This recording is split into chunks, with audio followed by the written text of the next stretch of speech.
Hi friends, ఈ రోజైతే నాకు ఒక ఛాలెంజ్ వచ్చింది. ఆ ఛాలెంజ్ ఏంటో మీతో చెప్తాను. మా వారు నేను ఎప్పుడు కాకరకాయ కూర ఉన్నా టేస్ట్ బాగుందని చెప్తారు. ఈసారి అయితే కాకరకాయ కూర వండే ముందే చెప్పారు, కాకరకాయ కూర ముక్క మెత్తగా ఉండాలి, టేస్ట్ వేరే లెవెల్గా ఉండాలని చెప్పారు. నేనైతే అంతకు ముందు వండే దానికన్నా ఈరోజు ఇంకా బెటర్గా ట్రై చేశాను కాకరకాయ కూర.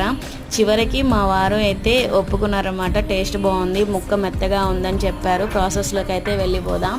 ముందుగా కాకరకాయలని శుభ్రంగా పెచ్చు తీసేసి మజ్జిగలో ఉడకబెట్టుకోవాలన్నమాట. ఉడకబెట్టిన తర్వాత వాటిలో ఉన్న గుజ్జుని పిండేసి దాన్ని డీప్ ఫ్రై చేసుకోవాలి. మామూలు ఫ్రై అయినా సరిపోతుంది. ఇంకా ఆనియన్స్ పచ్చిమిర్చి కోసుకొని ఫ్రై చేసుకోవాలన్నమాట, గోల్డెన్ బ్రౌన్ వచ్చేదాకా. అందులోకి కొంచెం పసుపు జీలకర్ర యాడ్ చేసుకోవాలి. ఈ గోల్డెన్ బ్రౌన్ కలర్ వచ్చిన తర్వాత ఈ కాకరకాయలను యాడ్ చేసుకొని ముందుగా ప్రిపేర్ చేసుకున్న శనగపప్పు మిశ్రమాన్ని కలుపుకుంటామే. టేస్ట్ అయితే సూపర్.